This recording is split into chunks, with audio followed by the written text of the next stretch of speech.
you cannot eat GDP. That is my rough way of answering it. So even we as economists, even as we kind of get excited about growth rates and charts and all that, at the end of the day, it is what do I take home? So there are two problems here. First, GDP is the income for all of us. All of us, the entire country. You know, we could say that this section are getting a lot of the share, the bigger share of the cake. And these other ones are not getting much. That is the first problem. Actually, COVID around the world has increased the inequities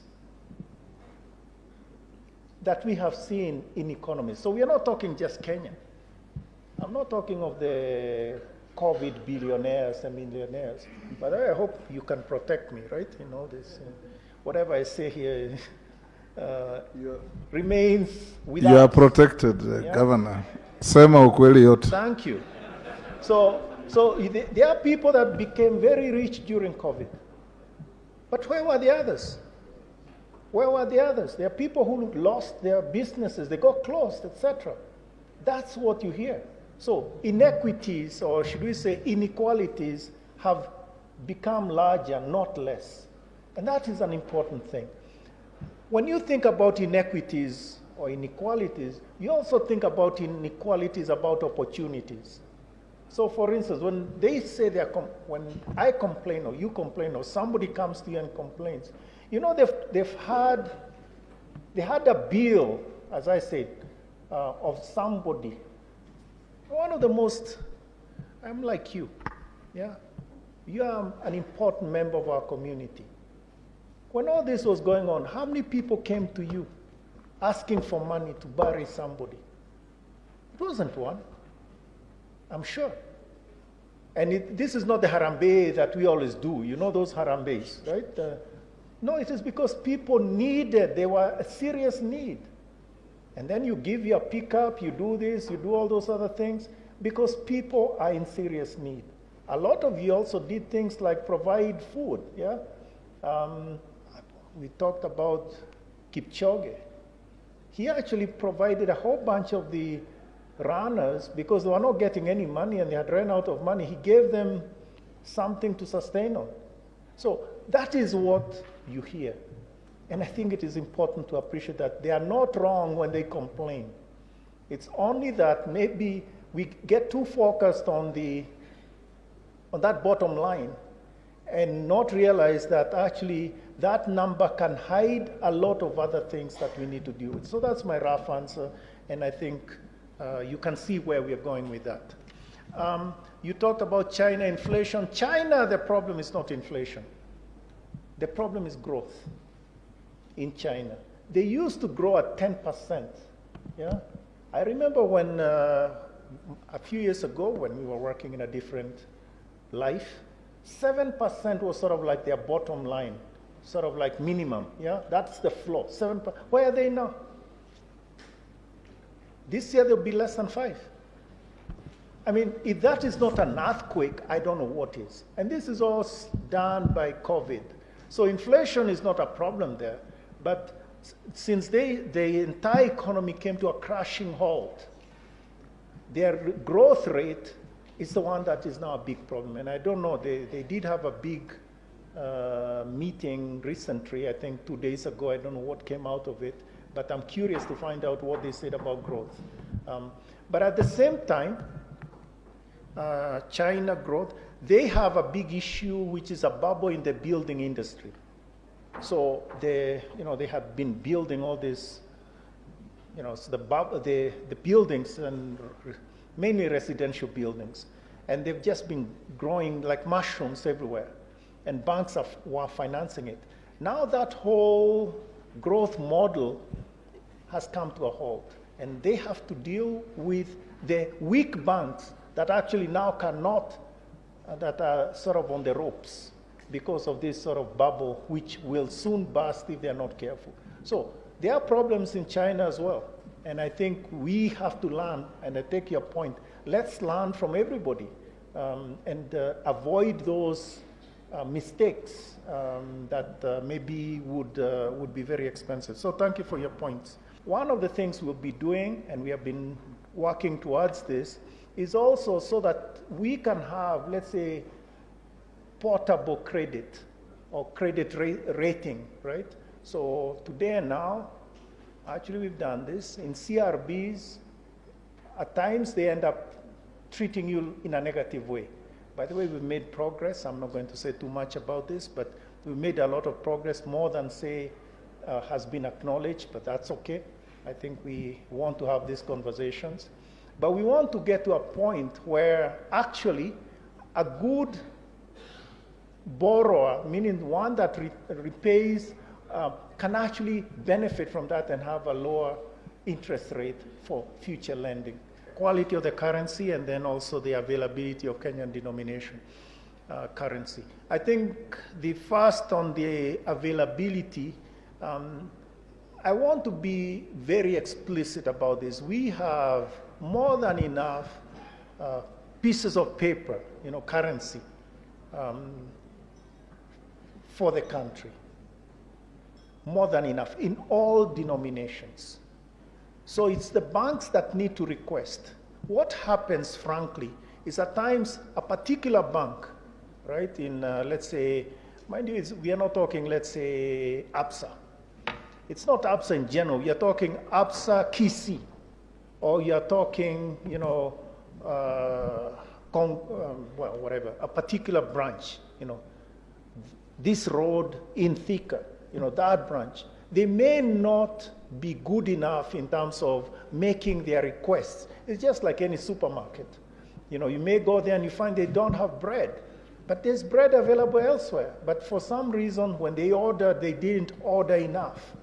And so there's a bit of, let's say, planning problem with some of the banks. And this we've seen, particularly as you were doing your elections, right? There was a lot more demand of some of those currencies, and therefore, at times they got it wrong. But I want to assure you that that is not a problem that should be with you, because it's really, and it's going to be resolved as things, as a matter of fact, at this moment, we are seeing a lot more currency coming into the central bank as opposed to going out. So I think the point I'm making here is that we will this balance will be resolved quite quickly. The question about quality of currency, Bona Speaker, this was a concern a little earlier. Today and now, if you go out there, I am willing to take a bet that you won't see dirty currency, or there'll be very little dirty currency. And the point is that we listened to you, and we did our work with the banks quietly, making sure that whatever is there is clean and of high quality. So I think the point I'm making is at the beginning there were concerns, and for several reasons, one of which is the way people are treating it, but I think also the way the currency had sort of been put out, etc. But today and now, that problem has kind of subsided, and I haven't seen it. And again, as I say, we are seeing the currency that's coming back, you understand, from all over, after your campaigns. We are seeing it coming back. So we know what we are talking about. Then what else? The issue about credit and subsidies, etc., I don't know who answered that question. These are things that we need to discuss a lot more. Why? Because it's not a one-sided thing. It's true, as the president said, and again, as you asserted, any subsidy is a cost. It's a subsidy, but at the same time, it's a cost in the sense that somebody needs to be taxed somewhere to cover that subsidy. So that balance is one that needs to be struck. And I think also there's another side of it, which is when the subsidy is removed, prices will rise, as happened with the super petrol, and therefore that will be reflected in inflation. And there will be knock-on effects. Matatus will increase their prices. I'm told that now they've increased on the Thika Road and other places, Narok, I don't know. The point I'm making is there are other considerations, and that's why it is important to have a complete 360-degree view about subsidies, etc. But the bottom line is subsidies are generally temporary. They work if it is temporary, but with time, they end up creating serious distortions in the markets, and that's why it is important to deal with them. A few questions by our Mheshimiwa Ichung'wah. We've had a lot of conversations, even remember in Bali, that famous room. We've come a long way, haven't we? I think this is something, your questions are valid, okay? I think the point here is that the conversation about the 1 million, you call it the 1 million limit. We don't think of it as a limit, but anyway, that whole thing. As I explained recently, this is something that we as central bank are working on. Why? To improve it. It's not working the way it should, because it's being used in some sense to punish you. Yeah, in a sort of, and you talked about even-handed or even playing field. I don't know, I wrote here even playing field. I don't know whether that's the word you had. And even that, there's a problem with it. It should be straightforward. It should be straightforward in the sense that, you know, my favorite example is the petrol station attendant. Yeah, so I own a petrol station, and I get, I don't know, 2 million every 2-3 days. I deposit it. When I go to the bank, they know that I own that petrol station. So why is it that they keep asking me, where did I get the money? Where did I get the money? You know, and even the banker filled his car at my petrol station. So in some sense, there has to be, let's say, some sanity in the way they deal with the customer. The KYC, know your customer, needs to be properly KYC. That they know you, they know that I run that petrol station, and every so often I bring in 2 million, etc. And so those sort of issues need to be dealt with. The other things, which is, I'll mention it and then move on, but the one that really bothers me as well is, and again, this is an example, you go to a bank, the bank has a policy. Let's say ABSA, right? It has a policy. And you go to ABSA Queensway or ABSA Westlands, and let's say you are depositing money there. And yeah, 1 million, they have no problem with it, right? Then let's say somebody else is depositing 1 million in ABSA Kitui or Kajiado. You know, the manager can say, hey, 1 million, he is Taguza, where? Endanazo. You understand? So the manager is becoming a petite whatever, right? He's changing the rules by himself. And that gentleman that depositor has no recourse, in a sense. So we are trying to put some sanity there, but I think we need to do it correctly, because we don't want to undo some of the things that have helped us, yeah? But we do understand it's an issue of customer pain points.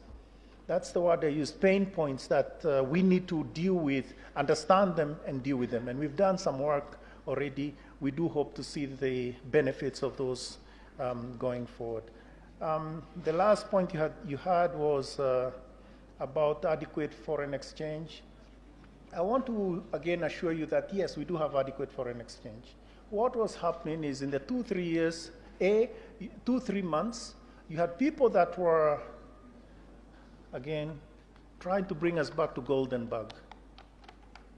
I want to say that again. People that wanted to bring us back to golden bug. And if you remember what was happening in golden bug, this is what some of the people are pushing towards. I don't want to get into the details because, you know, they will ask me, where's the proof? Yeah, and I'll say, well, I don't have proof. You know, I'm not DCI. So, but I think the point I'm making is the hype, the pressures had nothing to do with what was happening in the markets. And what was happening is, okay, you do have some rogue traders in particular banks, and they are working to do their thing, right? And so we went after those, and we've dealt with some of them. Now, you cannot kill every single mosquito in the room, but I think the point is you have to deal with it, yeah? And I think that's the sanity. But I think also part of that was obviously, we were in a particular kipindi, politics, etc. So everything was politics. But now that we are on the other side, I think there'll be better appreciation. And I can already assure you that sanity has returned. I mean, even right actually from the beginning of, from the announcement and indeed even the recent decision by the Supreme Court, you can actually just see the numbers and you can see, the thing is coming down to where it should be, yeah? Well, it should be. Obviously, it won't happen in a day, but we are getting there. And thank you for your support.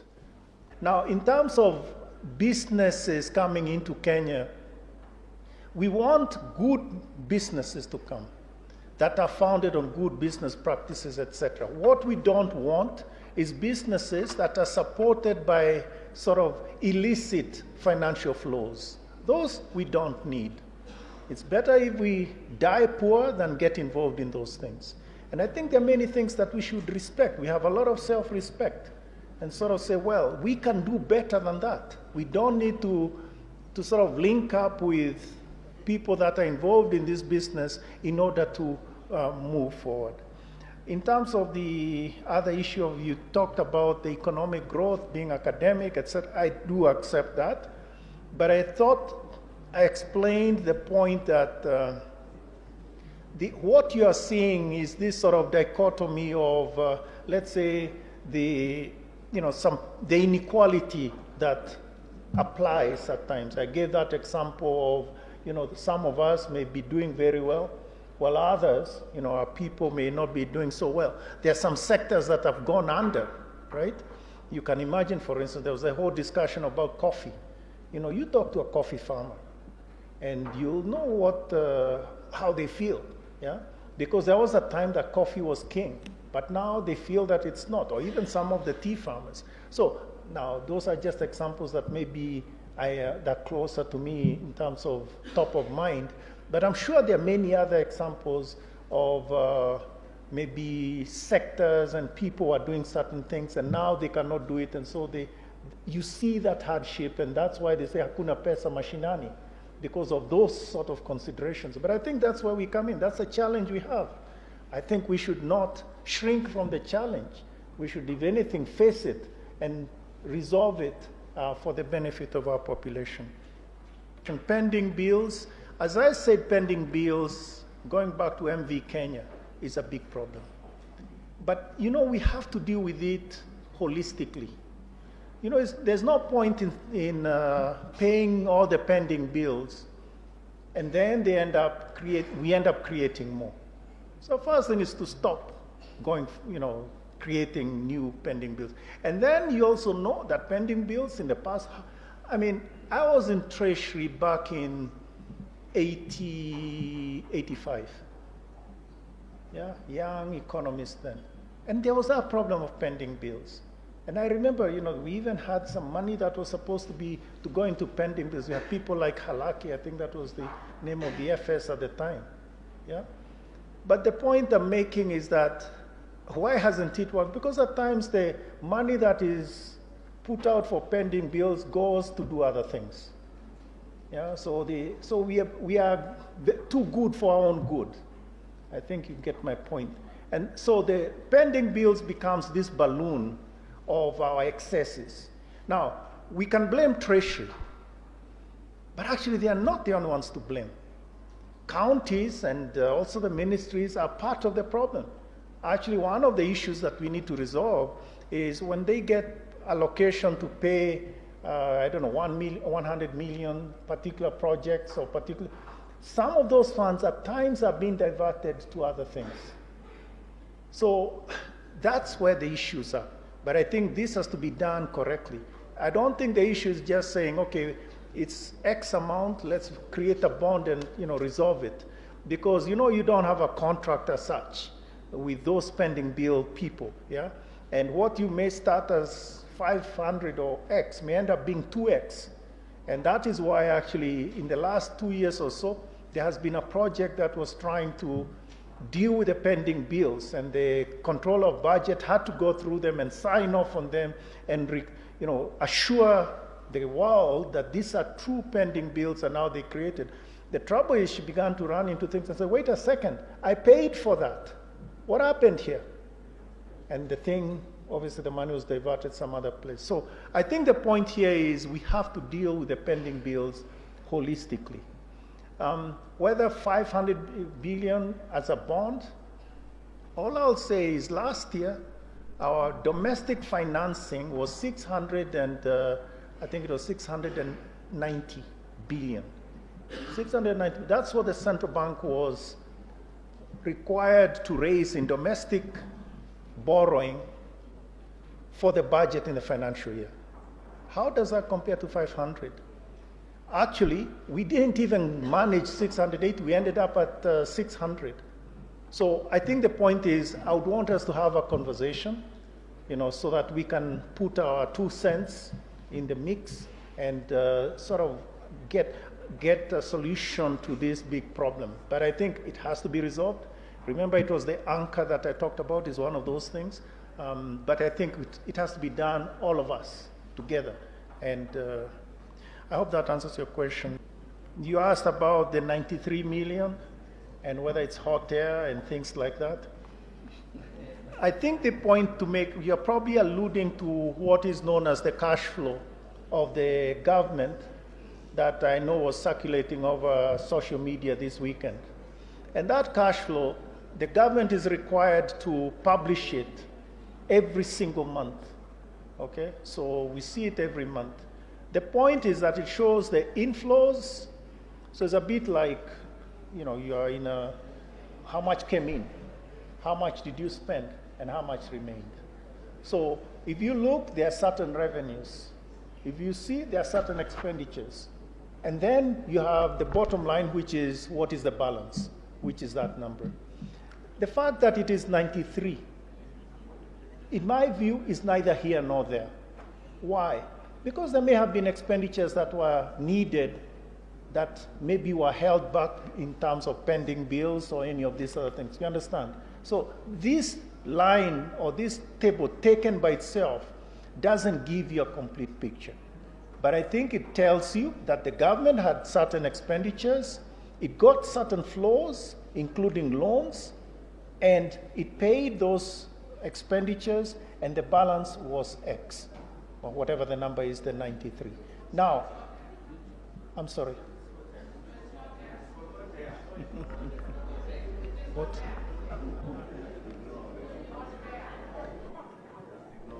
It's not there? Oh, hot air. I thought that we have suddenly switched to CJ Martha Come's language. I'm not going to go there. But I think the point I'm making is that, thank you, but I think the point I'm making here is that I think the more fundamental issue is the charts I gave you, the deficit, because that tells you that we are actually spending more, living beyond our means. And you can live beyond your means for a period of time, just like you borrow for the car, yeah, or borrow for a house. So you're spending beyond your means for a period of time, but you know you're going to repay it. So it has to be, so the three of them have to be seen together. And, but I do wish you to ask that question to the PS Treasury. I'm sure he's an accountant. He'll give you a better answer to the question than I did, but that's the way I look at it, okay? But then on other questions, the Bitcoin and digital currency versus, it doesn't matter about, it doesn't relate to depreciation, meaning the two are not related. The Bitcoin, basically there are two things. It started off and they began telling us that this is going to be the next best thing in terms of payments platform. You know, it's very difficult to do more than 7 transactions an hour on Bitcoin, just because of the way it is. So it's no longer that. What it is now, it is sort of an investment, you know, a sort of, so you buy it and then it's an investment vehicle. So I don't think the issue is Bitcoin as such, but maybe more generally you're asking about digital currencies. The way we see digital currencies is the most important question we have is, what problem are they resolving? You know, so in our economy, what problem are they resolving? Are they better vehicles for, let's say, payments, you know, transactions? And the answer is no. Are they better in terms of whatever the problems it is, security, more than, let's say, your bank account or any of these things? And the answer is no. So we see it as sort of something that maybe is being hyped, but we do need to look at it carefully and figure out whether it will resolve a particular problem or not. Now, I do know you're under a lot of pressure from some of these people that are, let's say, the people that are pushing these things, because for them it is good. I can assure you I have a lot of people that have been pushing me to put our reserves in Bitcoin. You know, can you imagine that? If I did that, please take me to committee and throw away the key. Because I would have been out of my mind. That sort of craziness, I think you understand. And maybe you can do it with your own money and play around with it. Yeah? But even your own money, I'm sure your family will not let you do it, because it's a crazy sort of, very volatile. You know? So I hope we understand each other on this. Last point, is the economy doing well? My answer is, there are certain aspects of it that are going very well, yeah, taken globally. And we talked about some of the sectors. Yeah, I didn't really talk about all of them, but there's some sectors that are doing well. Post-COVID, you know, have been hit hard, quite hard. You know, the economy took, you know, 2 huge blows, COVID and then the Ukraine, yeah? All this Ukraine, and I mean, I'm talking of the price surge, etc. Relative to other countries, we've done very well. I just came back from Mauritius, where I met with, thank you, where we met with 20 other governors of Africa. And basically, where we were hanging out, they asked, hey, so Kenya, you're doing pretty well, aren't you? And I think it is true. But on the other hand, we cannot be satisfied with that. But also, at a macro level, we are doing well. We still have reserves. We still have credit is growing, etc. We've recovered from some of those things. The price of oil has more than, I mean, it was $30 back in, $30 a barrel back in March of 2020. And now it is at 3 times that. I mean, just think of that. And still we are running, and I think we are still on our feet. I think we should be proud of that. Now, having said that, there are still some problems in the system, right? And a lot of them are the ones that were being mentioned a moment ago. There are some sectors or some of our population are not getting the benefits coming to them. And we talked about that.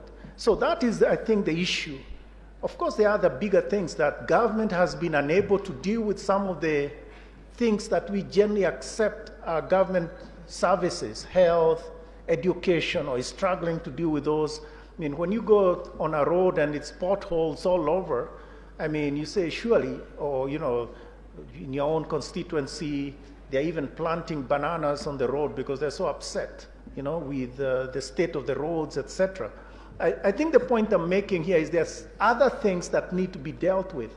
And so we cannot minimize this and say we are okay, growth is X%, we are happy, mambo ni sawa. No, I think we have a lot of work. And frankly, that's why we come to work every day. That's why we come to work every day. If it is not because of that challenge, then we wouldn't go to work. And there are 50 million Kenyans that are looking to us, hoping that we can provide them with opportunities. I want to finish with one last thing, Chair, yes, which is youth. We haven't said anything about youth, but what do youth want? They don't want a handout. Of course, they're going to reach for the handout if you give it to them. Yeah? But that's not what they should get. They should get opportunities. Provide them with opportunities.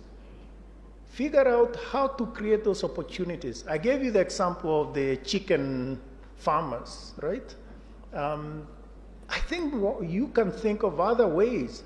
They don't necessarily, those opportunities may not be in an office, behind a desk or things like that. But I think there's a lot that they need, opportunities. That is, to me, the rallying call for what we should do with the youth. But anyway, it's in your hands. Thank you, Governor. Honorable members, I want to terminate the engagement with the governor now. Thank you. Because listening, 1 minute, Honorable Carrier, listening to our interventions, I think the streak is the same. And we've got the point. Allow me to call our next president. Okay, Carrier, you'll be the very last. Thank you very much, Mr. Speaker. My hand had been up from the very first round, and I'm glad I caught your eye. Governor, this question is straight to the point. We have companies that are registered as communication companies that are doubling up as banks. As it is right now, they fall and are regulated under the Communications Authority. But because they're also transacting money, there are some regulations that come from central bank that they depend on. My question is, from where you sit as central bank, how can this parliament help you with legislation? And would that legislation mean that we break these telecommunication companies into different operating units where the communication sits on its own and they are regulated by Communications Authority, and they have a unit that is transacting in money that will be regulated specifically from central bank? Is this a law that is required from Parliament, or is it central bank regulations that will separate these operations of the telcos? Thank you very much, Mr. Speaker, for the opportunity. Okay, thank you. So I think here, before I answer your question, this is where you see if all the arms of government are working together, we can go very far. Legislation, the judiciary, the executive, I don't know where we are. We are an agency of the executive, of course, in this thing. Because the law actually is there. And I would want you to ask me that question in January. Because actually, we want to be sure that those sort of issues are dealt with. We have to understand where we came from. Meaning, when we started off, we didn't know what we were dealing with. Remember, we were like the first car down the road, so nobody knows how this thing. But we've done a lot to regulate all these payment service providers. Today, for instance, you can go and check on our website, and you'll see the names of all the payment service providers. We were not doing that before. You can see who it is, etc. Anyway, the point I'm making is that is one important thing to secure the operations, let's say, on the money side. So I think we are on our way in this path. We also know the history, meaning you are very concerned. I'm talking of the 12th Parliament. They are very concerned about some of those things. But I think we are now, let's say, much further ahead in this thing. So if you would just be patient, ask the question. Next time I see you, ask me that question, hopefully before the end of the year, but definitely by January. Thank you very much.